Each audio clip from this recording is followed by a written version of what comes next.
Nama William Cooper mungkin kurang akrab bagi telinga kita di Indonesia. Namun di kalangan literatur klasik Inggris, dia adalah salah satu pujangga besar pada masanya. Di antara nama-nama besar lain seperti Alexander Pope atau Percy Shelley, Cooper atau yang lebih akrab dengan sebutan Matt Cooper atau Cooper si Gila, dikenal sebagai salah satu pelopor aliran sastra romantik yang kemudian melanda Eropa pada sekitar akhir abad ke-18. William Cooper lahir di Berkhamsted, Inggris pada tanggal 15 November 1731. Ayahnya adalah seorang pendeta di gereja Saint Peter, sedangkan ibunya berasal dari keluarga bangsawan yang cukup terkenal pada waktu itu. Mereka memiliki 7 orang anak, tetapi hanya 2 orang saja yang dapat hidup sampai dewasa, yaitu William dan adiknya John. Ibu mereka meninggal ketika melahirkan John pada waktu William berumur 6 tahun.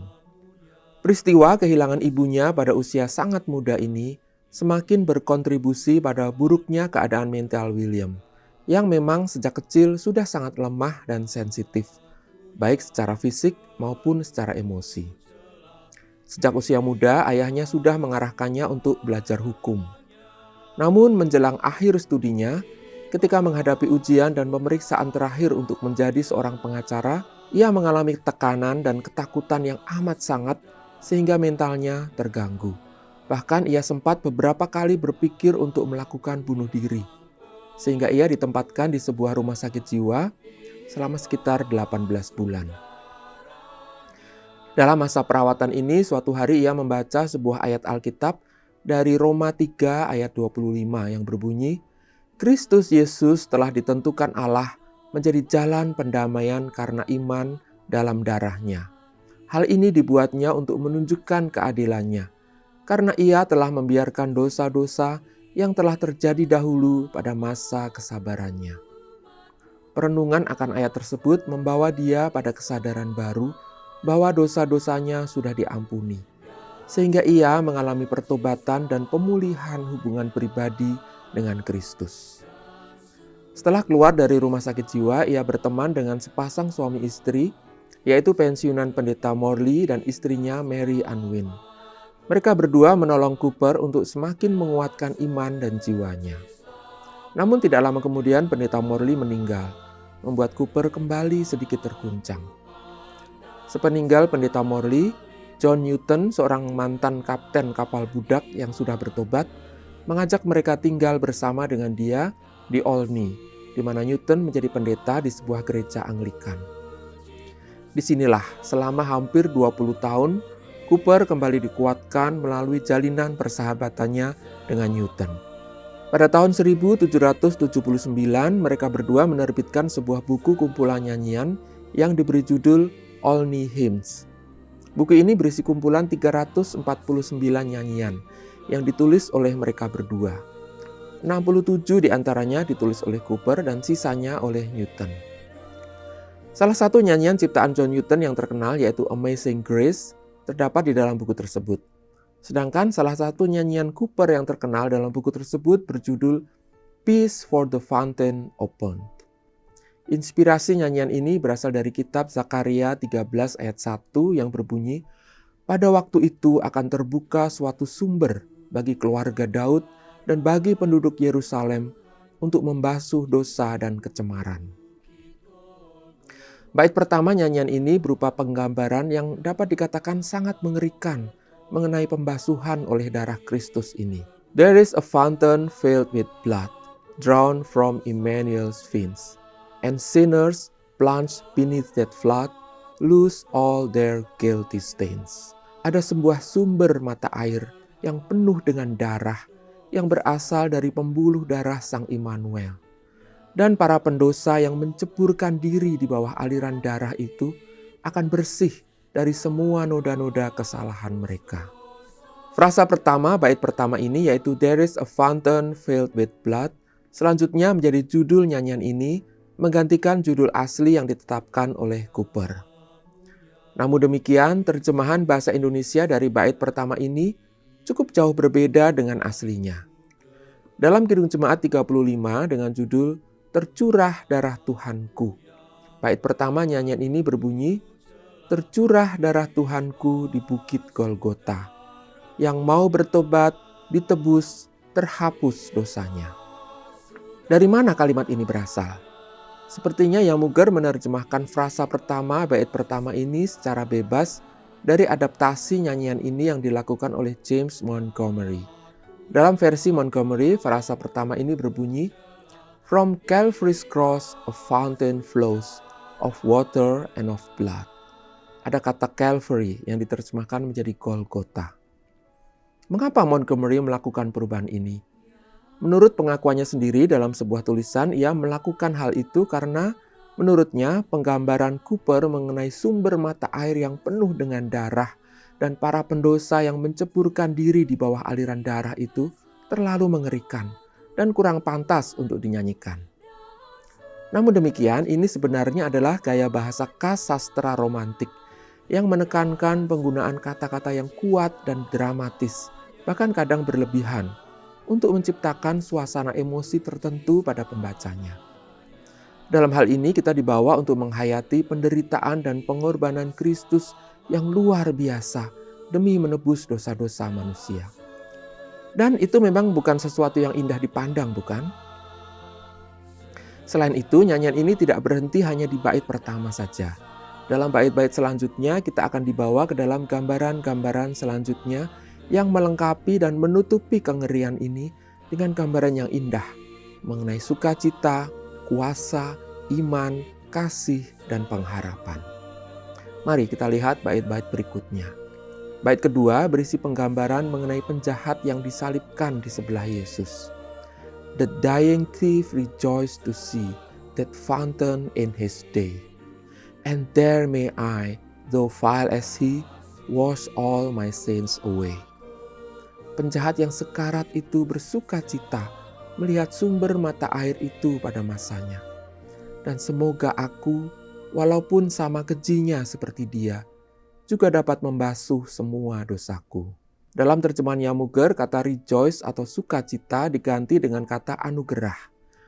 Penyamun yang di sisinya diberi anugerah, pun aku yang penuh celah dibasuh darahnya. Ini adalah perubahan yang baik dan memang dalam Injil Lukas tertulis bahwa Yesus berkata kepada penjahat itu, "Hari ini juga engkau akan ada bersama-sama dengan aku di dalam Firdaus." Dan ini adalah suatu anugerah yang besar. Namun demikian, sekali lagi di sini kita kehilangan sebuah kontras atau paradoks antara penderitaan di atas salib dengan sukacita yang besar yang dirasakan oleh penjahat tersebut yang ingin digambarkan oleh Cooper melalui bait ini. Sekarang kita masuk ke bait ketiga.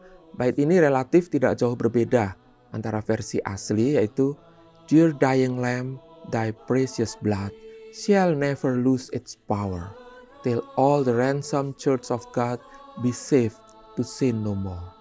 Dengan terjemahan bahasa Indonesianya, "Ya anak domba, darahmu tak hilang kuasanya, sehingga selamat umatmu dan suci selamanya." Jika ada sedikit yang hilang, itu adalah ungkapan dying lamb atau anak domba yang sedang dalam proses menuju kematian, yang dikontraskan dengan power atau kuasa dalam darah anak domba tersebut.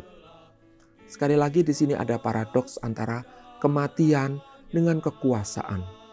Namun ini dapat dipahami bukan sebagai kesengajaan, melainkan karena jumlah suku kata yang terbatas sehingga tidak dapat diterjemahkan dengan lengkap.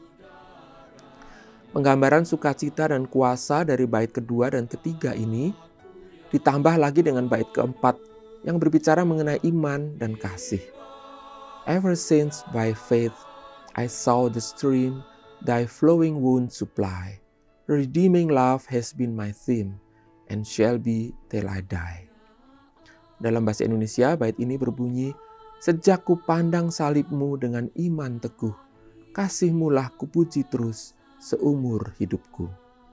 Di sini Yamuger kembali mengubah gambaran mengenai aliran darah yang mengalir dari luka-luka Tuhan Yesus menjadi gambaran mengenai salib yang sebenarnya tidak ada dalam teks aslinya. Ini membuat konteks seluruh nyanyian mengenai sumber mata air yang adalah darah Yesus menjadi hilang.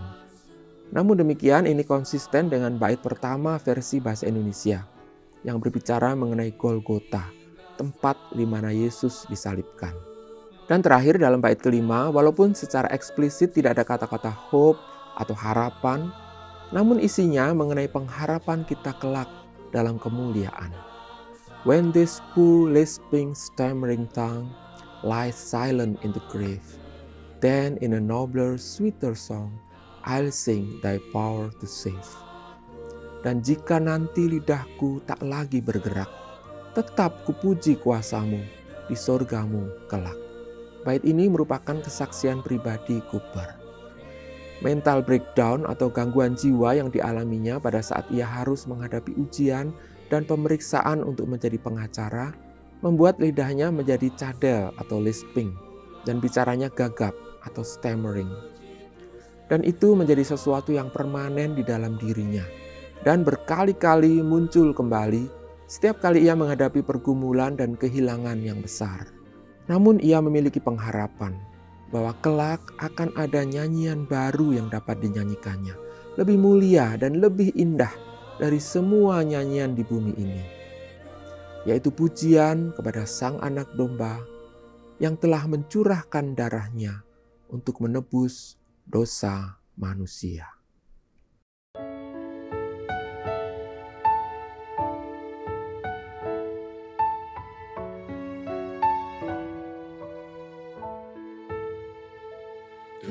Tercurah darah Tuhanku di bukit Golgota, yang mau bertobat ditebus, terhapus dosanya, terhapus dosanya, terhapus dosanya. Yang mau bertobat ditebus, terhapus dosanya.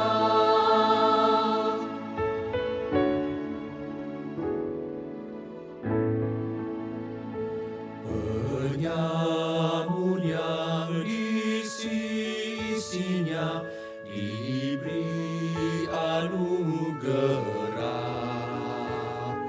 pun aku yang penuh celah dibasuh darahnya, dibasuh darahnya, dibasuh darahnya. Pun aku yang penuh celah dibasuh darahnya.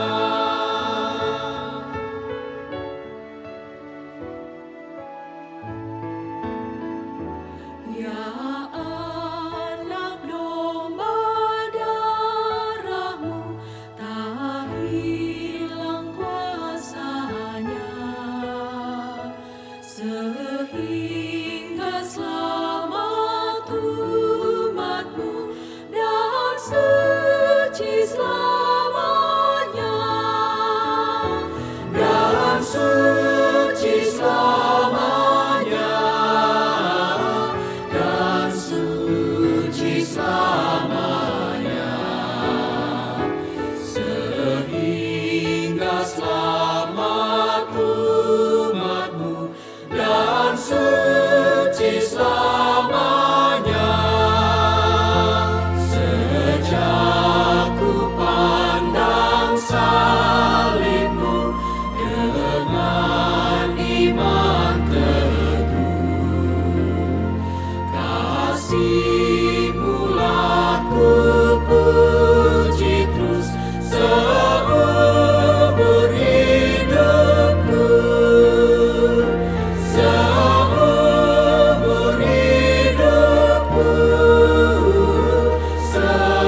Sahabat, mari dukung pelayanan dan pekabaran Injil melalui YKB dengan membagikan link acara ini kepada sebanyak mungkin orang.